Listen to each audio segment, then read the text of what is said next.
Non? À tout de suite, ouais.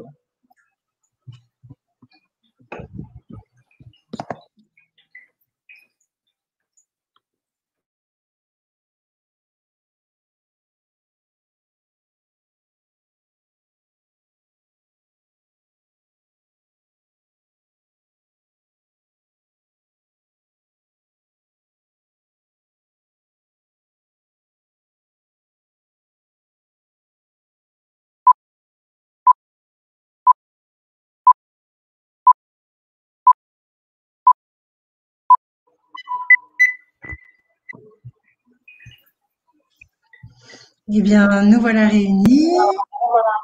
Je pense que tout le monde a bien regardé cette riche séance. Nous sommes avec Olivier Cancel, qui est en Guadeloupe, Léonard Cortana, qui est aux États-Unis, et Léonore, qui est à Paris.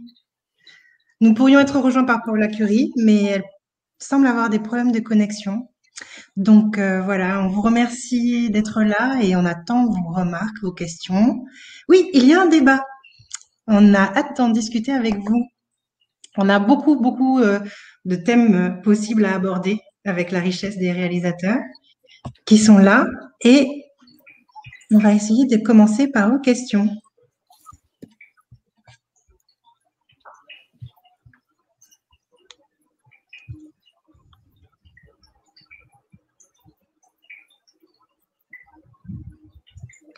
Déjà, comme on n'a pas encore des questions, je voudrais remercier les filmmakers, évidemment, d'être ici dans cette année particulière et puis surtout vous féliciter pour cette salle remplie parce qu'on a besoin de vous, on a besoin de s'évader, on a besoin de comprendre ce qui se passe dans notre monde, on a besoin de garder ce fil avec votre regard.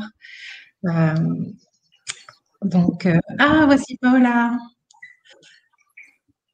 Hello. Donc voilà, merci beaucoup d'être là. Thank you, Paula, for joining us. I don't know if you can hear me. Yes, thank you. Okay, great. Well, let's see if anyone has a question in the room. Est-ce que dans l'audience, vous avez un court-métrage en particulier qui a attiré votre attention sur un thème que vous souhaiteriez développer? Ces commentaires sont très encourageants. Beaucoup d'humanité, des êtres remarquables qui arrivent à donner du ciel bleu quand le moral est un peu gris. Et effectivement, on a vraiment besoin de vous, de votre vision et de votre courage en ce moment. Est-ce que l'un d'entre vous a tourné cette année son court-métrage où ils étaient antérieurs à cette crise sanitaire? Did you shoot something this year, Paula, or did you do everything way before the sanitary crisis? Everything was shot in 2017. Okay. So actually, I guess no one had a chance to actually shoot this year under these circumstances. Moi, j'ai tourné un film pendant cette crise sanitaire. Wow, comment ça s'est passé? Est-ce que tu as prévu tout ce qui allait autour? Est-ce que tu as parlé de la crise dans ton film? Non, on n'a pas du tout parlé de la crise. Par contre, la crise a vraiment été moteur pour faire ce film. C'est d'ailleurs un prolongement du film que je présente dans ce festival 407 jours. C'est de nouveau un film de marionnettes, mais qui cette fois est beaucoup plus long et parle de la thématique des violences faites aux femmes. Et comme justement en cette période de crise sanitaire, les violences ont vachement augmenté, eh bien ça nous a précipité et en plus on avait le temps de le faire vu qu'on était à moitié confinés aussi en début de pandémie à Port-au-Prince. Et donc voilà, ça n'a pas été si facile, même si Port-au-Prince Haïti n'a pas été très touché par le coronavirus. Donc c'était plus des mesures à droite à gauche qui nous ont un peu freinés, mais voilà. Waouh, c'est vrai que c'est un angle qu'on oublie d'aborder, mais effectivement l'enfermement a provoqué beaucoup de changements sociaux. I was saying that the situation has provoked many social changes, and all of your films are socially committed. So it's going to be an interesting time for documentary filmmakers. Je voudrais savoir. J'allais juste dire en fait que dans mon cas, c'était assez incroyable aussi de voir que le film a pu voyager dans autant de festivals de films qui en fait utilisaient les plateformes en ligne. Donc ça a ouvert beaucoup d'opportunités pour les films activistes, notamment de circuler ces films-là, d'avoir des débats, Instagram, Zoom, toutes les plateformes qui existent, et d'avoir vraiment un Q&A qui pouvait amener des gens qui ne pouvaient peut-être pas se déplacer, de participer, de faire partie des débats. Donc évidemment, c'est pas ce qu'on veut, et on aime les festivals de films qui se trouvent vraiment dans la communauté, qui amènent des réflexions. Mais le virtuel a amené beaucoup de personnes à pouvoir participer de manière un petit peu différente. Et quelque chose que j'ai vu que je trouve assez incroyable, c'est beaucoup de festivals de films ont beaucoup poussé contre l'exclusion digitale et ont amené des entreprises à dire bon ben voilà, il y a des lieux qui n'ont pas Internet. Donc voilà, il faut déségréguer entre guillemets ces espaces-là. Donc il y a eu des dommages un peu collatéraux qui ont été positifs aussi, même si voilà, un festival de films, c'est être ensemble, c'est partager cette joie-là, et ça aurait été incroyable d'être en Guadeloupe pour cette édition-là. We really hope that next year we can bring you here to Guadeloupe, especially for the neighbors, the Caribbean neighbors. Il y a une question dans la salle. On vous demande comment vous avez choisi les thèmes que vous abordez. Each of you has a very strong theme. How did you get to choose that theme? Comment vous avez décidé de travailler sur ce sujet en particulier? Peut-être que certains d'entre vous l'ont un peu révélé pendant le film, mais j'aimerais savoir chacun comment ça s'est passé. Éléonore, est-ce que tu peux nous dire? Mais donc moi, ça raconte l'histoire de ce marionnettiste qui a été emprisonné à Tor, en Haïti. Et en fait, c'est un film qui s'est vraiment imposé à moi. Ça veut dire que j'avais pas spécialement besoin de parler de ces questions sociales-là, mais j'ai eu la chance d'entendre l'histoire de Linto, qui m'a forcément beaucoup intéressée, et en vis-à-vis de ça, j'ai rencontré son travail et je l'ai rencontré lui, et en fait l'association de ces rencontres m'ont poussé à faire ce film. Donc ça c'est vraiment, je le dis toujours comme ça s'est imposé à moi, il fallait que je le fasse. Donc voilà, c'est pas vraiment, je peux pas là dire que c'était un choix, que c'est un truc que j'avais dans ma tête depuis longtemps. Non, c'est vraiment quelque chose que j'ai pris parce qu'il se présentait à moi de manière évidente. C'était une urgence et une nécessité. Ouais. Okay. Paula, can you tell us about the choice you made?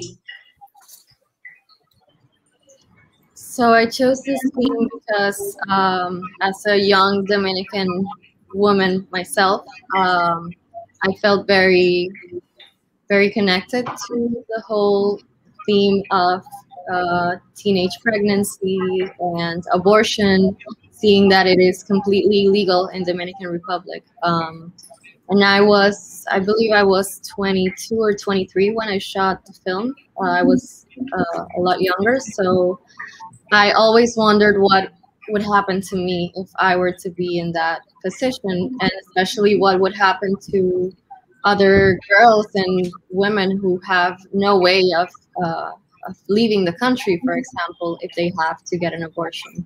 Of course. I have to stop to translate a little. Paula s'est sentie concernée en tant que femme dominicaine, et il a fallu qu'elle fasse ce film, d'autant plus qu'elle l'a tourné quand elle était jeune. Elle était plus jeune et elle aurait pu être à la place de ces jeunes femmes qui n'ont pas le droit à l'avortement, on le répète, en République dominicaine. Yes. So it was just very important for me to be able to explore this topic, to meet girls in that situation, and to learn about their stories, so that I could share them with the world, and to raise awareness around this topic as well. Yeah, of course. These people usually don't have a voice, and it's really, really important to give them one. Elle a donc laissé la parole à ces jeunes femmes. Elle est partie à leur rencontre. Voilà. C'est c'est très citoyen comme démarche, mais il y a aussi un regard artistique. It is a very citizen thing, but there's the artistic look also. You wrote the whole path, or you just went and met everyone? I actually just came to the art. I was living in New York at the time.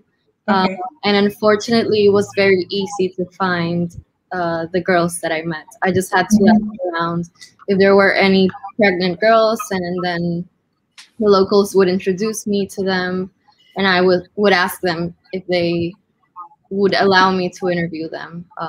So everything happened very organically and very spontaneously, and I was, I guess, lucky and unlucky also to find the people that I was able to interview. Ok. Donc, Paula vivait à New York à l'époque. Elle est rentrée chez elle pour tourner ce documentaire. Et malheureusement, il n'y a eu aucun mal à trouver les sujets parce qu'il y a énormément de jeunes femmes dans cette situation. Donc voilà, elle précise qu'elle a eu aussi bien la chance que la tristesse de découvrir ces personnes et leur situation. Léonard, qu'est-ce que tu peux nous dire sur ton choix sur Marielle Franco? Donc, en fait, je travaille pour mes recherches universitaires sur le mouvement féministe et activiste noir brésilien. Donc, ça faisait déjà beaucoup d'années que je suivais ce mouvement-là. Et quand Marielle Franco a été assassinée, alors peut-être pour les gens qui sont dans le chat et qui connaissent pas forcément Marielle Franco, elle a été élue en 2017 comme conseillère municipale de Rio de Janeiro. Elle défendait à la fois les droits LGBT noirs des favelas. Elle avait cette identité qui traversait toutes ces différentes communautés. Et elle a été assassinée 6 mois avant les élections présidentielles au Brésil. Et au moment de son assassinat, toute ma timeline, tous les gens avec qui je discutais, le monde s'effondrait. Le monde s'effondrait un petit peu aussi pour moi en termes de ce qu'elle représentait finalement, cette émancipation politique, que l'on a les mêmes problèmes dans beaucoup de contextes culturels. Et la chose qui m'a beaucoup choqué en 2018, c'était la répercussion médiatique. C'est-à-dire, je sentais que ce dont on parlait, c'était une nouvelle statistique. Marielle Franco devenait cette nouvelle statistique de cette personne, de cette femme noire, des favelas qui se faisait assassiner. Un traitement qui était très peu nuancé. Et j'avais accès à l'époque, donc voilà, par rapport à mes recherches aux communautés activistes, et puis je travaille beaucoup sur le Brésil, donc j'ai eu envie en février 2019, au moment de l'anniversaire, de voir comment tous ces mouvements, tous ensemble, allaient lui rendre hommage et aller lutter dans une le Brésil de Jair Bolsonaro, qui bien évidemment était un retour à beaucoup de choses de la dictature militaire et à des grands soucis au niveau de la démocratie brésilienne. Donc voilà, c'était mon rêve que à la fois dans plusieurs pays et notamment voilà, j'aimerais qu'à la fois en Guadeloupe et en France, on se souvienne aussi des mouvements de résistance et qu'on ne raconte pas l'histoire qu'au travers des batailles gagnées, mais que voilà, on montre ces mouvements de résistance, qu'on comprenne que le carnaval est politique.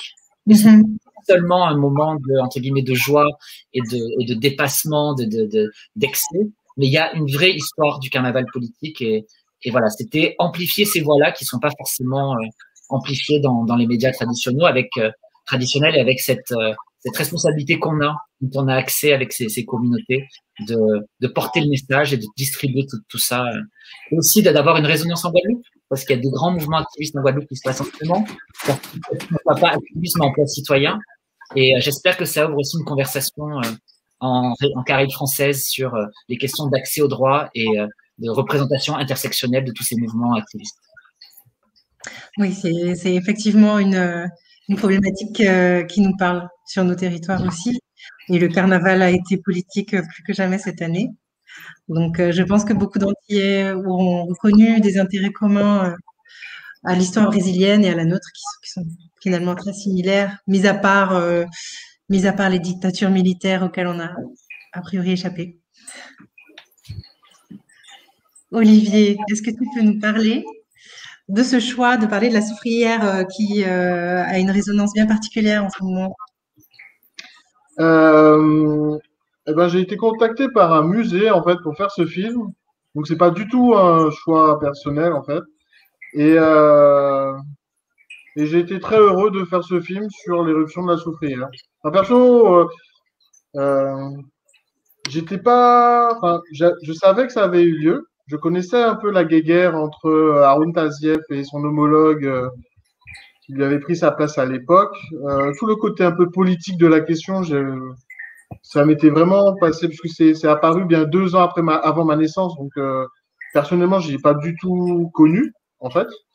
Donc je savais que ça avait existé, mais c'est tout le côté très humain en fait qui m'a vraiment touché en fait, et qui est encore présent en Guadeloupe, surtout la manière dont ces réfugiés, qui sont pas des réfugiés parce qu'ils sont des réfugiés, mais de la même île, peuvent être traités en fait comme des immigrés, où en fait on va tout de suite les identifier, les stigmatiser et vraiment on leur attache des noms qu'ils gardent encore aujourd'hui, quoi. C'est-à-dire que même 45 ans après, on les appelle encore comme à l'époque. Donc c'est socialement parlant, c'était assez intéressant de voir comment ces traumatismes peuvent encore traumatiser des personnes aujourd'hui. Euh, C'était très très très intéressant. Voilà. Puis toutes ces histoires sont très touchantes parce que c'est le côté un peu c'est la catastrophe naturelle qui arrive en plein milieu du quotidien en fait. C'est-à-dire quand ils ont été touchés par cette éruption phréatique, ben, le monde s'est arrêté du jour au lendemain, d'une heure à l'autre. Le monde était complètement différent et c'est ça aussi qui est intéressant de traiter quoi. Où les gens peuvent laisser leur famille, leur maison, tout laisser derrière soi pour la survie quoi. Ça c'était intéressant. Mais sinon voilà, c'est pas une idée originale donc désolé. Oui, ouais. Ça reste une démarche aussi citoyenne que toutes les autres dans la recherche de notre histoire, quoi. On est tous touchés par les déplacements des populations en ce moment, les uns des autres. J'espère que la population de Saint-Vincent, à laquelle on pense, trouvera refuge dans ce moment un peu chaotique. Ouais, surtout que des éruptions comme ça volcaniques, les volcans explosifs, tels que celui de Saint-Vincent, tels que Montserrat, tels que la Soufrière ou la Montagne Pelée, ce sont des éruptions qui durent entre 3 et 5 ans. Voilà. Donc ça va cracher de la cendre. Quand on va à Montserrat, par exemple, la moitié de l'île a été recouverte par des cendres. En fait, ça remodelait, désolé, ça replateforme toute l'île. Voilà. Désolé pour le français. Oui. Oui, c'est quelque chose qu'on saura sur le long terme. On parle beaucoup de résilience, la résilience dont on fait tous preuve en ce moment, mais à force de résilience, on oublie les épreuves qu'on a dépassées et on peut parfois oublier que c'est notre histoire et qu'on peut revenir sur ces temps-là. Ça me constitue une identité. Paula, I'm so sorry that we're speaking French all the time. I hope you're getting glimpses of what we're saying. Maybe we could try and speak English a little bit. Paula n'étant pas francophone, je tente d'assurer un relais, mais évidemment, il y a des informations qui se perdent et j'en suis navrée. Dites-moi, est-ce que vous avez eu l'occasion, du coup, d'assister à la séance, première question déjà, et de voir vos films respectifs aux uns et aux autres? Non, malheureusement. Malheureusement, désolé. Ok. J'aurais bien voulu, mais non. Ouais, Mais moi aussi. oui, c'est dommage. La séance était bien trop complète. Alors, je vois Pierre Artus qui nous parle du mammouth du volcan. J'aimerais bien développer cette idée. Je n'ai pas saisi la référence. Merci pour vos réponses. Chaque film montre un aspect d'une humanité triste, mais aussi pleine d'espoir. Vous donnez de l'espoir en ces temps difficiles où nous devons nous battre. Bravo d'avoir donné la parole à tous ceux qui ont si peu de droits et à qui on donne si peu la parole. Et oui, c'est essentiel en fait d'être des relais pour ces voix-là. There's a comment saying, thanking you for these films with that sad humanity, but so much hope. You're giving hope in these hard times where we all have to fight and keep hope. So congratulations for giving a word to everyone who has little rights. You give a voice to these people. Voilà, alors l'histoire de Claude Allègre. Ah oui, alors je vais rappeler rapidement. C'était une pique à Claude Allègre. Moi, je n'ai pas cette mémoire et peut-être qu'Olivier aura compris à quoi on fait référence. On me demande de rappeler qui a réalisé quel film. Alors, Éléonore Coyette, ici, a réalisé le film sur Lintot. Le film 407 jours. 407 jours sur le marionnettiste que vous aurez sûrement apprécié par sa forme si particulière. Ça, j'aimerais beaucoup qu'il y ait des questions sur ce choix et sur la difficulté de faire ce film-là. Ensuite, nous avons Paul Curie qui est en République dominicaine, qui a donc réalisé À la dériva, ce film sur les jeunes femmes dominicaines qui tombent enceintes à des âges prépubères presque. Enfin, de toute évidence non, mais des enfants, quoi, des enfants qui tombent enceintes. Et ce que la société dominicaine leur inflige à terme. Et Léonard Cortana, qui a réalisé le film sur l'héritage de Marielle Franco, ce film, cette immersion dans le Brésil de Bolsonaro et dans les problématiques intersectionnelles. Et enfin, nous avons Olivier Cancel qui a réalisé le film 76 sur l'éruption du volcan de la Soufrière en Guadeloupe, dont il vient de nous parler assez rapidement. Alors,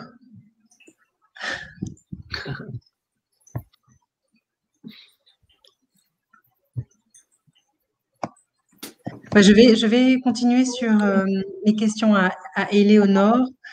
J'aurais vraiment aimé savoir comment vous avez travaillé ensemble avec Lintot pour créer ce film. Alors, en fait, c'est vrai que c'était un peu une évidence que ce film, je le ferais avec les marionnettes ou je ne l'aurais pas fait, en fait. C'était soit ça, soit rien, parce que ça s'imposait de nouveau à moi de raconter sa propre histoire à travers son travail. C'était comme un lien direct dans ma tête. Je me suis dit, waouh, j'avais jamais fait ça, j'avais jamais filmé de marionnettes en extérieur, j'avais aucune idée de si ça allait fonctionner. Et même en le filmant, je savais pas si ça fonctionnait. Enfin, intimement, j'avais quand même envie de continuer. Donc, c'est que, enfin, voilà, j'avais envie d'aller jusqu'au bout. Mais c'est vrai qu'avec Lintot, on s'est rencontrés souvent parce que déjà, le point de départ de ce film, c'était qu'il puisse me raconter non seulement son passage en prison, évidemment, mais beaucoup plus largement sa vie, son rapport à l'art, sa famille, son enfance, un peu sa vie, quoi. Et donc, on a vraiment passé beaucoup de temps à échanger. Et puis, on a commencé à faire des tests avec diverses marionnettes, diverses lumières, etc., pour un peu voir ce que ça donnait. Et c'est vrai qu'on l'a vraiment fait côte à côte. Il y avait Sephora Monto aussi qui était assistante à la réalisation. Et donc, c'était comme presque un atelier en même temps que le film parce qu'on savait pas du tout. Et donc, c'est vrai qu'on avait fait le choix de garder les fils apparents parce qu'en plus, ça avait tout son sens dans l'histoire. On aurait pu essayer de ruser et de les enlever. Mais moi, je trouvais que ça apportait une force, en fait, à l'histoire de ce marionnettiste qui est complètement tenu par une société qui l'empêche d'être libre. Et donc, c'est vrai qu'on a fait différents essais avec des fils plus fins, plus gros, pour finalement faire un choix très assumé. Mais ce qu'on s'est surtout rendu compte dans ce premier film, c'est que ce qui donne vie à une marionnette, qui est quand même figée, vu que c'est une figure de papier, c'est vraiment la lumière, quoi. Et donc, on a pu passer un temps fou à exposer cette marionnette sous divers angles, etc., pour trouver l'étincelle, en fait, pour chaque plan. Donc, c'est ça qui était le plus challengeant, je dirais, dans ce film, c'est de réussir à donner cette vie à ces marionnettes de papier, quoi. Ça, je veux bien le croire, mais le choix des fils semble évident. Vu d'ici, c'est implacable. Et ça a dû prendre un certain temps, en fait. Je me posais des questions sur la durée de ce tournage. Mais en fait, il y a eu quelque chose d'assez étrange sur ce tournage, c'est qu'il a été très instinctif. Donc, entre le moment où Pauline Le Carpentier me raconte cette histoire, au moment où je rencontre ces marionnettes, puis je rencontre Linteau, on se rencontre pendant environ 10 jours. Il venait chez moi, j'allais le voir dans la ville. Et puis, quand on s'est mis au travail, c'est un film qui a été tourné en 1 semaine. Donc, c'est quand même très rapide. Wow. Il y avait une espèce d'urgence, en fait, dans ce film que je m'explique toujours pas, hein, d'ailleurs, et Linteau non plus. Parce que quand on a pondu, entre guillemets, notre film, après on l'a présenté en Haïti, et c'est vrai que c'est comme si on découvrait qu'on avait fait un film. C'est un peu étrange à expliquer, mais c'est quelque chose qui s'est passé un peu, qui nous a traversé comme ça, et donc c'est sorti assez rapidement, ouais. Un beau miracle de film, vraiment. Puis l'efficacité du 407 jours, vraiment. Enfin, c'est beaucoup d'émotions. Je vous le recommande. Je vous recommande à tous vos films. Hein. C'est dommage qu'il y avait une séance justement. J'espère qu'on pourra les voir vraiment parce que c'est très intéressant. Évidemment. Ils sont incroyables. Hein. Vous nous avez apporté beaucoup de choses. J'ai une question de Pierre Artus. Paula's film seems to me as a crash between sexual modernity and family's tradition. What do you think about this, Paula? Is it a shock between tradition and sexual modernity?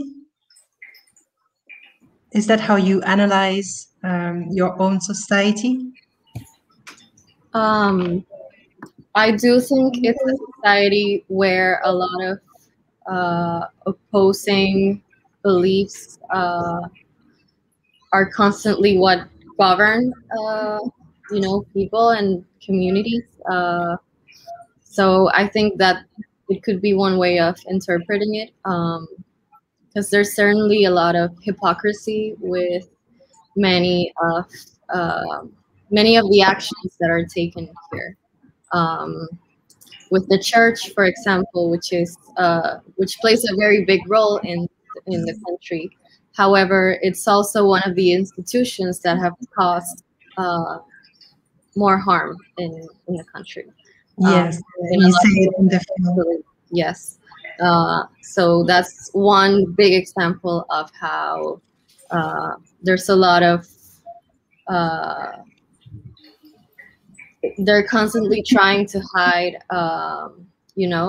their intentions. So I think that's one way of interpreting it. Ok, thank you.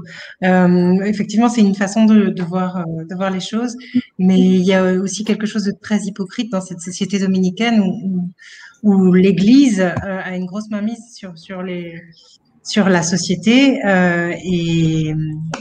et empêche la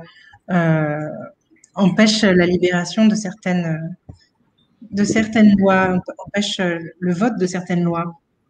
Donc voilà, il y a cet aspect aussi qui est à considérer. Please tell me, Paula, if you kept in touch with some of the girls, because, well, I saw the film because I translated it, and I really actually cried working on it, because it's hard. It's hard to see. It's hard to live, and you want to know what's with these girls. What becomes of them? On se demande qui arrive à ces jeunes femmes qui sont dans un triste sort, et on aimerait savoir si Paula a gardé contact avec l'une d'entre elles. So can you give us some news about any of the women we saw? So I don't currently speak with them, but I did visit them a year after I shot the film. So I went back in 2018 and I saw their babies. They had all given birth to their babies. They were good, they were healthy. And then the other woman who had all these abortions, her granddaughter had died during the birth. Wow. So because her daughter was really young and apparently it got very complicated, so she wasn't able to survive. But her daughter is still okay and she's okay. But it was I was glad that I had the opportunity to meet them again and to follow up a little bit with their stories. Ok. Paula est retournée, comme elle a tourné ce film en 2017, elle y est retournée en 2018, un an après le tournage. C'est difficile évidemment pour un filmmaker de prendre des nouvelles régulières, mais il y a eu une tragédie, notamment avec la jeune femme, la jeune femme qui a eu avorté plusieurs fois et dont la petite fille est morte-née, si j'ai bien compris, parce que sa maman était trop jeune, notamment. Donc voilà, c'est aussi, ça fait partie des complications liées à cette situation sociale. J'ai une autre question pour Paula, je crois. Peut-on espérer une amélioration dans l'éducation des jeunes? Is there a hope that we can have with the youth education? Can it go better? I think so. Right now, there's a lot of activism and they're trying to legalize abortion in 3 exceptions at least. And there's also a lot of great women and organizations trying to do work to include sex ed in schools, educating families, educating parents. So I do feel hopeful that things can only go better and not worse from here on. Okay, thank you. We're playing a great part in this. Paula donc répondait que il y a beaucoup d'activisme en ce moment et que l'avortement pourrait être légalisé dans 3 cas prochainement.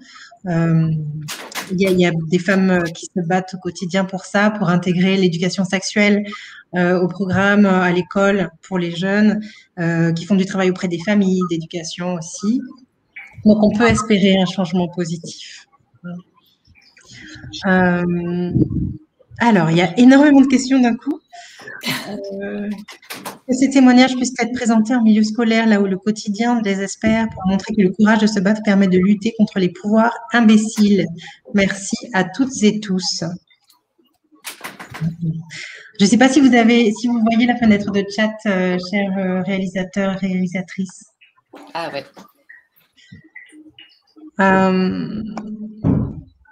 Alors, est-ce que ça a été difficile de convaincre les personnes de livrer leur expérience et d'accepter d'être filmées? C'est une question qui peut s'adresser à chacun d'entre vous. Alors, Paula, someone is asking if it was difficult to convince these people to be in your film. No, people in the Dominican Republic are very open Yes.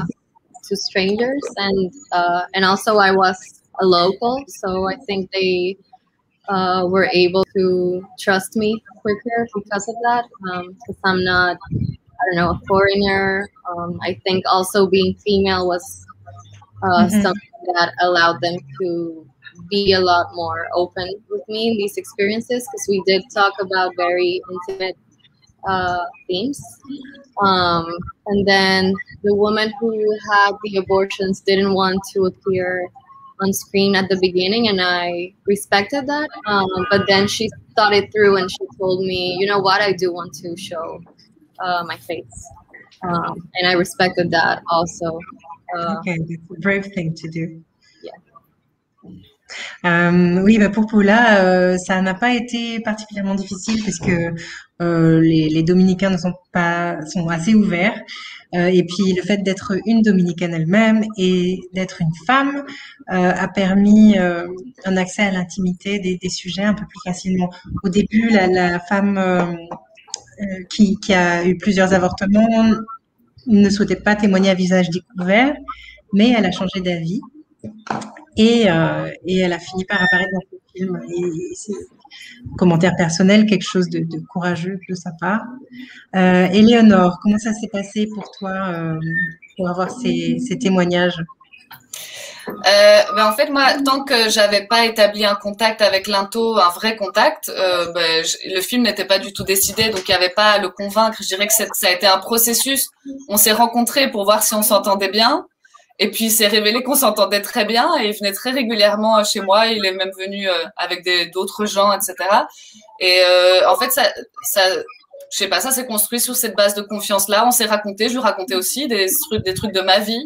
Et puis rapidement, on a eu envie de filmer. Je lui ai dit, j'ai ma caméra là, on essaye un truc, ouais. Et puis, donc il n'y a pas eu vraiment de demande formelle. La seule chose sur laquelle je voulais être très attentive, c'était par rapport à la voix off, qui racontait quand même son intimité. Et là, plusieurs fois, je lui ai lu parce que lui donc me racontait. Moi, j'ai rédigé cette voix-là, et je lui lisais pour être sûre que ça collait parfaitement à ce qu'il voulait.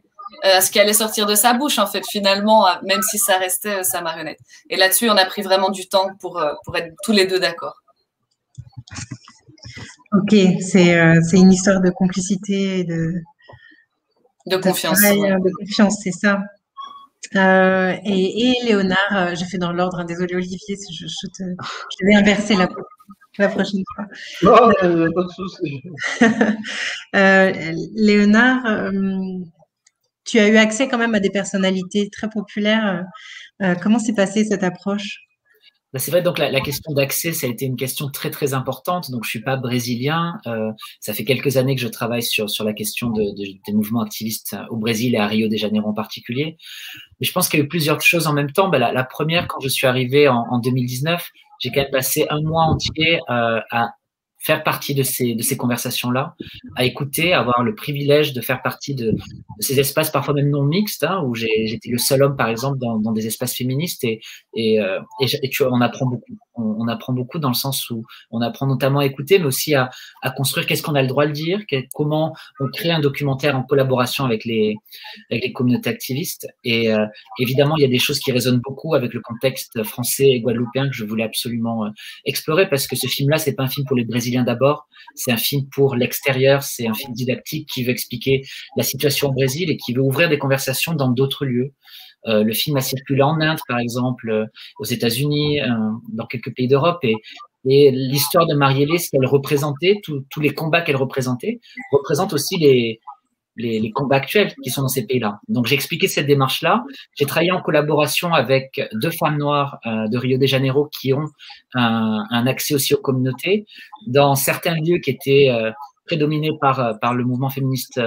J'ai pas voulu filmer, donc j'ai donné la caméra à une femme parce que je trouvais ça déjà beaucoup plus respectueux. Et deuxièmement, voilà, on sait qu'il y a une métaphore dans la caméra, hein, d'avoir cette espèce d'objet-là, et donc beaucoup de soins aussi à réfléchir. Et soyons clairs, raconter ce qui se passe dans le Brésil d'aujourd'hui, c'est une urgence. C'est plus qu'une urgence. Et je pense que quand il y a une confiance qui se crée, on sait que ces images-là, si elles sont discutées, si des personnes qui sont concernées sont si invitées pour parler de ce qui se passe, c'est ce que j'ai essayé de faire par exemple en Martinique, quand le film a été discuté par le collectif Culture et Égalité pour discuter des mouvements féministes et de l'importance de réfléchir à ces mouvements-là dans la Caraïbe française. Je crois qu'elles ont compris ce combat-là. Elles ont compris que Marielle Franco est une personne que je veux qui existe aussi dans les pays dans lesquels je travaille, et qu'il appartient à nous tous de faire voyager ces figures activistes, ces figures politiques qu'on a envie nous-mêmes de mémorialiser. Et d'une manière peut-être un peu plus personnelle, c'est aussi très important d'amplifier ces voix-là, notamment dans le carnaval. Parce que voilà, comme je disais, il y a beaucoup de stéréotypes qui sont faits dans tous les sens. Hein, c'est la manière dont on représente, dont on crée les choses. Et puis de déconstruire que le carnaval est un lieu politique, qu'il y a un véritable enjeu de mélanger les classes, les ethnicités, tout ça. C'est important de le montrer et de montrer la joie. C'est-à-dire qu'il y a une joie aussi à se battre, il y a une joie à lutter tous ensemble. Marielle Franco, parce qu'elle représentait toutes ces identités, femmes, noires, lesbiennes, femmes en politique, elle a une convergence des luttes autour d'elle. Et je crois qu'aujourd'hui, en pleine épidémie du Covid, la convergence des luttes, c'est notre priorité à nous tous, d'être tous ensemble et de lutter et de réfléchir à nos espaces, à nos places, et de voir comment on peut converger tous ensemble. Donc, j'ai énormément appris cette convergence des luttes-là, et c'est ça que je voulais montrer et participer aux débats qui sont très compliqués aujourd'hui dans beaucoup de pays du monde, parce que le recul de la démocratie, c'est un enjeu transnational, et ça n'appartient pas qu'au Brésil.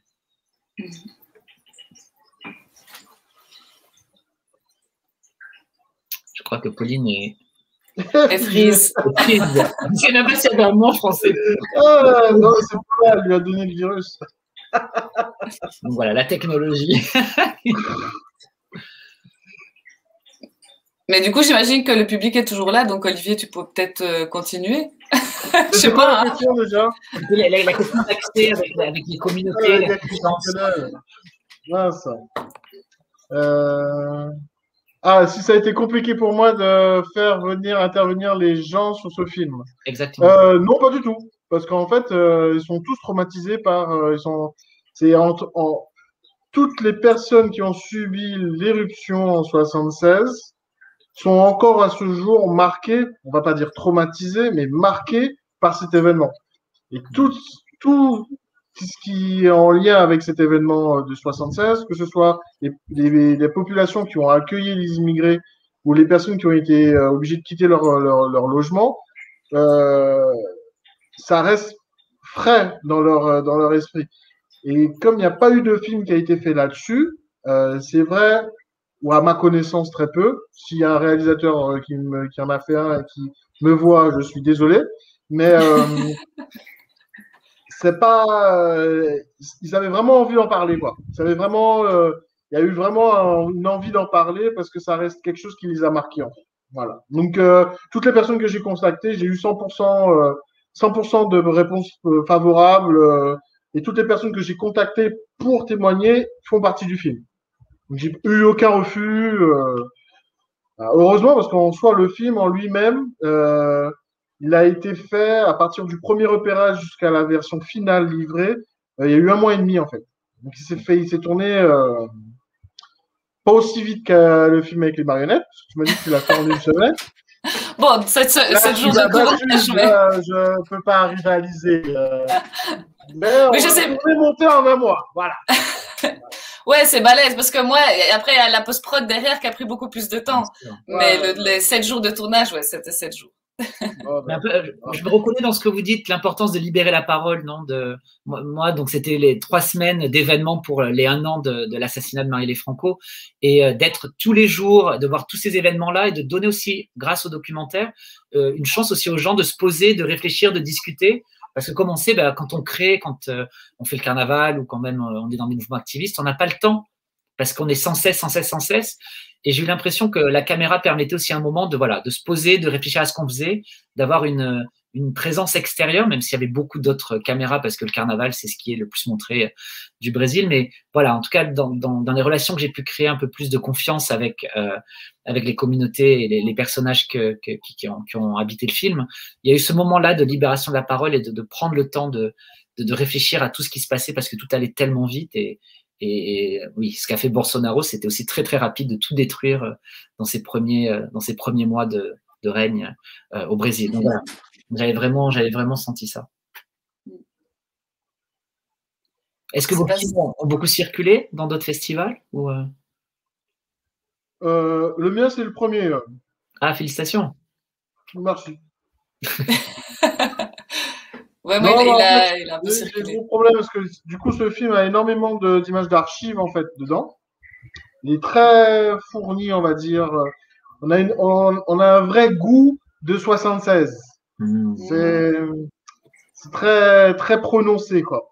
Et le truc, c'est que l'INA a des algorithmes hyper précis avec YouTube, avec tout ça.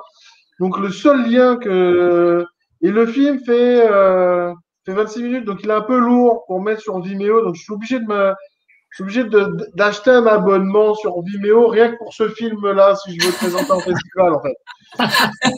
Donc, jusqu'à très récemment, ça m'a un peu saoulé en fait. Et il est bloqué sur YouTube. C'est-à-dire que personne ne peut le voir à cause des images d'archives parce que YouTube bloque ce film. Même il est en non répertorié. Hein. Donc, oui, même en non répertorié, il passe pas. Je veux dire, j'ai essayé d'envoyer quelques liens à des festivals, à des les professionnels et tout ça, personne ne peut le voir en fait, il est carrément bloqué, quoi. Donc, et à côté de ça, comme c'est une commande d'un musée et que j'ai acheté les droits de film INA pour une exposition, en fait, il sera diffusé nulle part ailleurs. Parce que les droits d'INA, c'est quelque chose comme... j'ai payé 4 000 € de droits pour le film, en gros. Et si je veux qu'il puisse être diffusé dans une autre chaîne de télé, il faut que je repaye 4 000 €. Donc, il ne sera pas rediffusé, en fait. Voilà. Bon, du coup, le prix de la chaîne Vimeo, ça devient tout de suite plus abordable. Non, ça s'accumule. Tu sais, c'est comme on dit, c'est grain de riz qui a fait sac de riz, tu vois. C'est la graine de riz, quoi, tu vois. C'est ça. Non, mais en tout cas, je suis très content qu'il fasse partie de ce festival. C'est un film que j'aime beaucoup. J'ai fait beaucoup de documentaires et c'est vrai que ce documentaire-là est a un goût assez particulier parce que justement, on est vraiment plongé dans 76, quoi. Donc on ressort avec des gros yeux parce que c'est 76, c'est loin quand même. Ça fait un petit peu. Puis c'est la Guadeloupe de 76. C'est-à-dire c'est encore. Là, pour la petite histoire, je voulais faire des plans drone de la Soufrière, mais il y a tellement d'images d'hélicoptères de l'époque qu'en fait, dans mon film, j'ai pas mis un seul plan drone. Parce que du coup, j'ai trop de plans d'hélicoptères, en fait. Voilà. Et puis, c'est vraiment bien d'avoir à la fois l'aspect historique parce qu'on a encore tellement de choses à dire sur la Guadeloupe et sur la Caraïbe française, tellement d'histoires à dévoiler. Mais en même temps, on sait qu'on est dans une catastrophe écologique qui arrive tellement à grands pas que le film est presque entre le passé et le futur. Ah, mais il s'est transformé de documentaire en reportage avec Saint-Vincent, quoi. C'est-à-dire, et l'avenir de la Soufrière, je veux dire, si on devait le remettre à l'échelle d'un être humain, le volcan qu'on a en Guadeloupe, c'est un bébé qui a encore son cordon ombilical. Donc, il n'est pas né, il n'a pas fait ses premiers crimes, ses premiers pas, il n'a pas fait sa crise d'adolescence. Enfin, voilà, quoi. Enfin, l'avenir de la Soufrière est devant nous, hein. Je veux dire, c'est des éruptions phréatiques, c'est rien. C'est du dégazage, c'est normal. Et les vraies éruptions, on va s'en voir quelques-unes. Donc, bon, voilà. C'est sûr qu'il sera d'actualité, quoi. En termes de stock, il risque de ressortir dans quelques années en disant, vous avez vu. Ben oui. Mais du coup, tu dois avoir très envie de rencontrer le public guadeloupéen aussi, vu que c'est quelque chose qui a marqué le pays. Tu t'as prévu une tournée ou quelque chose dans le pays avec ce film, du coup? Je t'avouerai, j'ai pas trop réfléchi à ça. C'est vrai que entre le moment, j'ai fini juillet 2019 et après, je suis revenu en Guadeloupe en janvier 2020. Et en mars, en fait, parce que j'ai tourné, j'avais un projet de court-métrage que j'étais censé tourner en mars. Ouais. Et en mars, en fait, on a été confinés. Et le festival a été annulé. Et en fait, il y a plein de trucs comme ça qui ont fait que, en fait, ça m'est même pas venu à l'esprit de faire une projection publique, tu vois. Parce que on est loin d'être dans ces réalités-là, en fait, en ce moment, quoi, tu vois. Imaginez d'inviter du public autour d'un film. Mais pourquoi pas? Pourquoi pas? Après, le format est un peu court, c'est 26 minutes. Si j'avais fait un 52 sur ce sujet, ça aurait été plus envisageable de le montrer, tu vois, de faire des tours avec. Mais après, pourquoi pas? Je veux dire. J'imagine même dans les écoles et dans, je sais pas, j'imagine que ça doit être vachement intéressant. Ouais. Après, c'est une expo, donc il est, quoi qu'il arrive, diffusé en boucle dans cette expo-là, quoi. Ah ouais, donc, il est accessible à n'importe quel Guadeloupéen qui voudrait revoir le film ou le voir à Beauport, il est disponible. Donc, voilà. Mais, ouais, ça aurait pu être sympa d'échanger avec le public, mais là, on a des projections demain, après-demain. Ah oui, c'est vrai. Ça va se faire, là, ça va se faire. D'ailleurs, moi, je vais. C'est vrai qu'Olivier est sur place.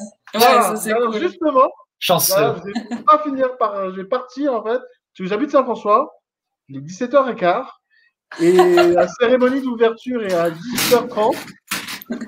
Donc, je vous fais des bisous à tous. Merci beaucoup d'avoir pris le relais et d'avoir fait une conversation entre vous. C'était très agréable. Je ne sais pas si on a répondu à des questions, mais au moins, on s'est rencontrés. Donc, Léonard, c'était un plaisir de vous rencontrer. Ouais, même chose, vraiment. J'espère que à l'occasion, en Guadeloupe, dans des situations un peu moins compliquées, on aura la chance de se rencontrer et de partager autour de nos films ou sur d'autres. Parce que je vous avouerai, celui-là, il est entre celui-là et j'en ai fait d'autres. Je fais des films assez souvent. Et là, j'en bosse sur 2 documentaires voire 3 qui risquent de sortir dans l'année. Donc, On espère avoir de vos nouvelles à tous. À bientôt. Je remercie tout le monde et puis les spectateurs qui étaient là. On a eu des questions, une pluie de questions de Pierre Artus, Jara, Mam, les spectateurs anonymes. Merci beaucoup d'avoir été avec nous et merci d'avoir été là à vous, Léonard et Éléonore, les derniers, pour vos interventions. C'était un vrai plaisir de vous rencontrer et une prochaine édition en présence, ce sera un vrai plaisir. Pauline, si je peux me permettre juste un dernier mot. Oui, bien sûr. Première, on a célébré le 37e mois d'anniversaire de l'assassinat de Marielle Franco. Je voulais juste envoyer, en tout cas, les spectatrices et les spectateurs qui sont intéressés à consulter les pages de l'Institut Marielle Franco, qui sont à la fois en portugais et en anglais, de voir toutes les actions qui sont mises en place et de poser la question au travers aussi de ce festival, qui a commandité le meurtre de Marielle Franco. Voilà. Merci beaucoup. Merci. Merci beaucoup pour vos interventions importantes. Merci à toi, Pauline. Merci beaucoup. Merci, Pauline. Au revoir. Au revoir. Salut.